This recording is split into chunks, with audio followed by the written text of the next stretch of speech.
The worst year for a lot of us for our mental as well as physical health.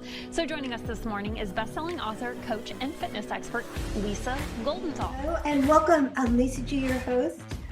You're at the top of your game, yet the game is changing faster than ever. Strategies that got you here aren't the ones that'll keep you here.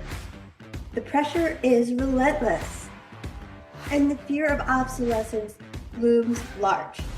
That's why I'm here. Welcome to the new podcast series, Disruptive: How to Be Gritty and Unlock Performance. This is your chance where I sit down with today's tops in business, mindset, wellness, and success to help you master disruption and thrive. Thanks for coming, and I'll see you soon.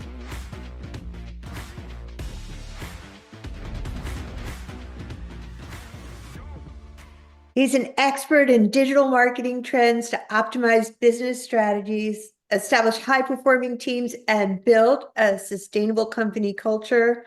As a creative digital performance marketing leader who's worked with Adobe, Google, and Disney, he has consolidated passion for exploring new technologies and innovating digital marketing trends. I am so excited to welcome to the podcast, Jarrod Lopiccolo. Welcome. Lisa, thank you so much for having me. I'm excited to be here, and yeah, let's dive into it.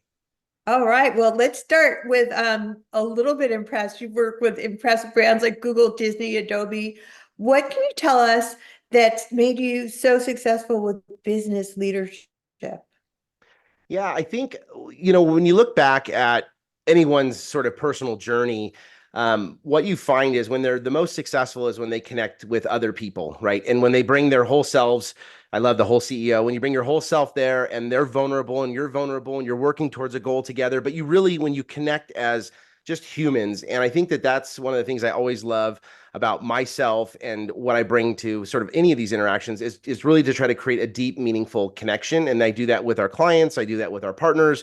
And I definitely do it with our team. So that's kind of the foundation. And then from there, you've got to be, you got to sell. You can have the best idea in the world, but if you don't know how to sell or get your product out there and do it without any sort of fear, then you're not going to be as exposed to as many opportunities. But I think, again, it starts with meaningful connections and then the ability to like go out there and hustle. Well, it shows through. I mean, even in the first minute or two, I spoke to you off camera, I could tell that you're an authentic leader. And that impresses me because it's such a disconnected, uncertain time we're living in. Well, volatility, uncertainty, ambiguity. How do you say that? Ambiguity. Ambiguous. Yeah. Yep. I was just trying to think of all of the things. And that's my passion right now, is helping people lead through disruption. And I know that you are also into personal growth and development, which are some other things I'm passionate about. So what are some ways that you attribute that to your success? As a kid, I remember being the kid that always like bounced around in the room and was just always needing to like jump to another sport or do this other thing. And I found that, one can call it ADHD or whatever you want, but I also found that I was just curious. I was curious about how the world worked. And I was curious about, could I do that or not, right? And I'm a middle child, so I always wanted to do what my older, sibling could do, and even though I was 3 years younger. And so I think, there's this idea of like a life learner or this concept of, being better every single day. And I think that kind of a leader is the ones you want to follow, right? Is ones that constantly they praise you for doing the great job, but they also know that if you were to do that thing over again, you'd probably do it 5% different and probably a little bit better, right? And it's not about walking through life and having regrets or anything like that. It's just saying, how can I show up tomorrow with the time that I'm given and do something just a little bit better? So I think subscribing to that mantra of, being better every day is something that I just always carried with me. And I think that is what people want in leaders, is they want to know that leader is working on themselves just as much as I'm working on myself. And when you're around people that are sort of positive like that are investing into growth and just making yourself better, I think that naturally just attracts people, and people want to do business with people they like. That is truer than true these days. I mean, with everything being done on Zoom these days, I think the fact that you mentioned that you would praise people while you're working with them too is going to keep them more engaged. I feel like we're seeing huge problems right now with disengagement and Oh yeah. to be so cliche about like quiet quitting and all of the things. So how does mindset and the personal growth go into play for leading such a successful team in remote environments? Yeah, well, and this is something that is really close to me, and is that really is the leader's attitude. I really feel that if you, whether you're an entrepreneur or you're a leader in a company, you want to be the leader that you would want to follow. And if you write down what those attributes are, they're oftentimes they lead with empathy and sympathy and authenticity and vulnerability, like all these basically characteristics that say I'm not going to be okay with the status quo, and that while I can be content, I'm not fully satisfied. I want to continue to grow. I want to have a positive influence on people. And when you carry that in with a mindset of like positivity will attract positivity, what you find is you actually end up, and you'll be doing this for 21 years now, you end up surrounding yourself with all of these positive people that make a huge impact. So everyone that comes to Noble Studios and works there or stays there, they aren't quiet quitting because it took a long time for them to find a company that aligns with their values. And so you could probably say that a lot of people at Noble Studios has a type A personality, because I have a type A personality. My wife has a type A personality. We both founded the company and still are actively involved into it. And so but I think that that positive attitude is just so infectious, especially with what we deal with on a daily basis. We're always hit with negative news, and as we get older, we hit health issues and all these other stuff. And so there's later like a small window of your life that is just positive by sort of happenstance. Whereas if you extend that window by constantly subscribing to wanting to be better and constantly looking at the bright side of things and surrounding yourself with positive people, you'll actually wake up and you'll realize, oh, I can actually live an entire life with positive influence and being around positive people. That's so important. Who you surround yourself with really matters. And I wanted to also talk to you a little bit about work-life balance, because I know I was trying to schedule something with you and you were often be somewhere. I know.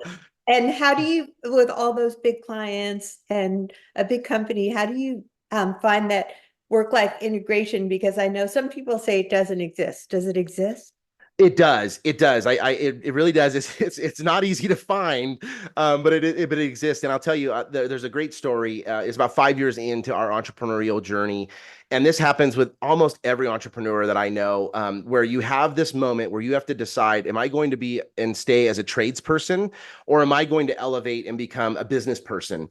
And that means, I mean, if imagine you're the best pizza maker in the world, it's like at some point, Enzo, you need to move beyond, making the pizzas and move to the front of the house and talk with the customers and extend the brand and make sure customer service is good and all this other stuff. Well, one night on a Friday night, we were launching this big project for a Fortune 500 company.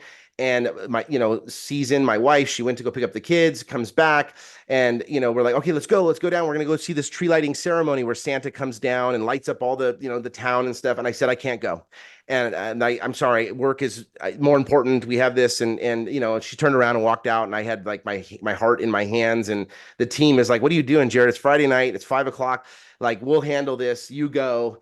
And I'm like, okay. And I left, and I made it just in time for the tree lighting ceremony. I'm crying, she's crying. And I realized at that moment, you can delegate, you can, give these things to other people, but you got to make sure that their skill level is high enough. And you got to make sure that the level of importance is either low enough or can match their skill level. And then you can start to separate yourself. And so when you think about this work-life balance, a lot of people, especially entrepreneurs or leaders, they just pour themselves directly into work, and that cup, if you think of it as a cup, it just overflows.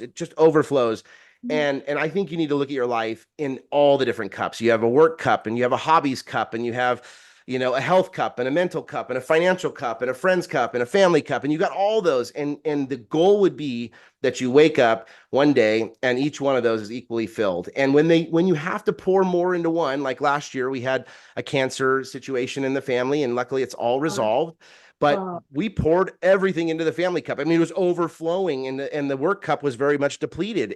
But that we knew that that was a moment in time that we need to do that. And so now we restore back, and all of our cups are equally filled again. So I would just encourage people to look at their life into those cups and see where you're putting your attention. And sometimes you put it too much in the friends, too much in the family, and not enough into you, or not enough into work. And so I think that you can achieve the work-life balance, but you've got to see your life, in different categories, and know where you're contributing time and effort and love and passion. Wow. Well, thank you for being that real you, not just like saying you're authentic, but being authentic and having authentic, real conversations. I could see why you could build a good team. Is this something that you see you could build yourself out of at some point? I do. I'm still passionate. Like here's an example. I'm not allowed to be on any client emails, any client Slack channels. Like they don't want me to look at any of our design or marketing work that we're doing. They want me to run the company, and therefore the team that I report to, or that reports to me, and we report to each other, and we have an accountability structure in place, is my leadership team, and they're the ones that are really taking the vision, taking the mission of the company, and they're becoming those servant leaders, and they're bringing it all the way through to all the other individuals that are part of the company. So I do think at one point I'll be able to step away, because the brand Noble Studios is standing on its own. It fights for itself. We have, employee-led committees, and so all those pieces. But I think I'm so close to it because I still love it, and I feel like when you can build, when you do what you love, and you're passionate about it, then you're living that 80-20 rule where, 80% of the time I'm in love with it. 20% is like the mud that you have to, stomp through at any job. And so I'm loving what I do right now. But we could absolutely step away, because we put these amazing people in place, and they're just great leaders for the company, and we wouldn't be the same without them. So do you put them through the personal growth and mindset training and all of the things that you believe in personally? Yes, yes. In fact, like we have a book club. We are always sharing the same books, so we talk about speaking the same vocabulary. And they recommend which books to be a part of that. We use like not an emergenetics, but it's called Compass, and allows us to understand personality traits and how well we work with each other, and how to communicate effectively, and what is our love language is. Mine's receive gifts or praise. Others want, touch, or whatever the case is, or affirmation in front of others, and gifts and things like that. And so yes, the short answer is they do go through the same process of investing in themselves, trying to unlock the best version of themselves, but at the same time making sure that family. We always have this mantra: family is first. Because if you're not healthy, or if the family's not going well, you can't bring your whole self to work. And so, but yeah, they go through the same sort of transformation, and each person, when they leave us, because eventually people leave. When they leave, we want to know that they're leaving better for having known us, and we are better for having known them. And every interaction, when anyone leaves us, that is the case. We're better because of our time together, and they were better because of the time that we spent together as well. Well, it's such a pleasure meeting a leader who's actually walking the walk and building a cohesive team, and not even worried about quitting, and the personal No. development, the mindset, the personal growth, all of that stuff, the authenticity. I have my last topic I wanted to go over with you, just because it's something I'm super passionate about right now. Yes, please. AI, in what Yeah. way is something I feel like AI isn't going to replace us, but the people that use AI are going to replace their competitors. Yes, and I love that. I actually was at the Cannes International Creative Festival. It's always hard. It's a tongue twister to get that out. And Sarah Ditar, she was there, and she basically is the CMO of Autodesk. And she said that those that are worried about, your jobs being replaced by AI should be, if you're not using AI. The ones that will take your jobs are the ones that are using AI. And I think that we've never had access to intelligence as fast and easier and as cheap as we have today. And I will say that we're using AI every single day. Like in fact, we have an AI committee, and we call it our AI task force, the second Tuesday of every month, which just happened to be today. We showed all the different show and tells, how to use prompts. And so everyone is, focused on sharing and leveling it up. And what we noticed was, in the first couple of months of using AI, everyone was talking about how efficient things are. Efficient, a task that would take 4 hours took 1 hour. Now we're using the same amount of time, 4 hours, but we're making the product 10 times better than what it was before. And so we've shifted that cost savings, that efficiency into higher quality output, into more creativity than we could have ever even gotten to without these tools. Wow, I love the way that you're not replacing time, but replacing quality and product. Yes. Other than, being an authentic leader, obviously it's the service and the product that's going to make you successful. Yep. And what you see too, you hear all the time, people are like, well, with that cost savings now, now you're gonna have to be cheaper and you got to pass that cost on to a client. I'm like, absolutely not. No, in fact, our product is this much greater.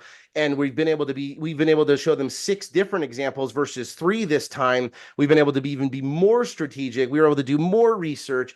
And so actually our cost is going to go up because of the amount of power that we're using to generate these ideas and make them original for our clients to have and own and to share with their own customers. And so, no, I think we're ahead of the game. We definitely have a whole team of people working on it in our company. I use it on the daily.